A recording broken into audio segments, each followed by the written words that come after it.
રાજ્ય સરકારની તમામ શાળાઓમાં ધોરણ 6 થી 8 માં ભાગવત ગીતા ભણાવવામાં આવશે। ત્યારે ગાંધીનગરના વિદ્યા સમીક્ષા કેન્દ્ર ખાતે પાઠ્યપુસ્તક મંડળ દ્વારા તૈયાર કરાયેલ ગીતા પર બનેલ ખાસ પુસ્તકનું વિમોચન રાખવામાં આવ્યું હતું।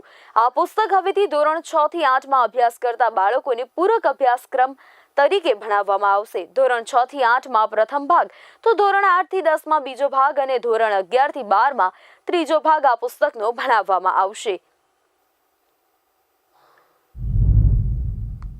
આજે ગુજરાત સરકારના શિક્ષણ વિભાગ દ્વારા આપણા સર્વાંગી શિક્ષણ શ્રીમદ ભગવદ્ ગીતા સિદ્ધાંતોનું મૂલ્યો ભાગ 1 જે આપણે 6 થી 8ના વિદ્યાર્થીઓ માટે એનું અમલીકરણ આપણે સેકન્ડ સત્રથી મિત્રો કરી રહ્યા છે અને મને કહેતા એ બાબતનો આનંદ છે કે આજે ગીતા જયંતિ છે।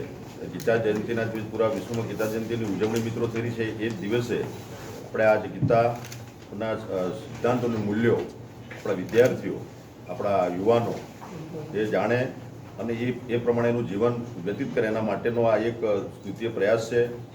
ગીતા જીવનનું સંગીત છે એટલે આપણા જે વિદ્યાર્થીઓ છે એ આજે સર્વાંગી શિક્ષણ અને પૂરક શિક્ષણ એના જીવન માટે છે એટલે કોઈ માટે આ ઉપયોગી છે અને વ્યક્તિ નિર્માણ પરિવાર નિર્માણ અને સમાજ નિર્માણ અને રાષ્ટ્ર નિર્માણમાં આ ઉપયોગી બનશે એવી હું દરેકને શુભેચ્છા પાઠવું।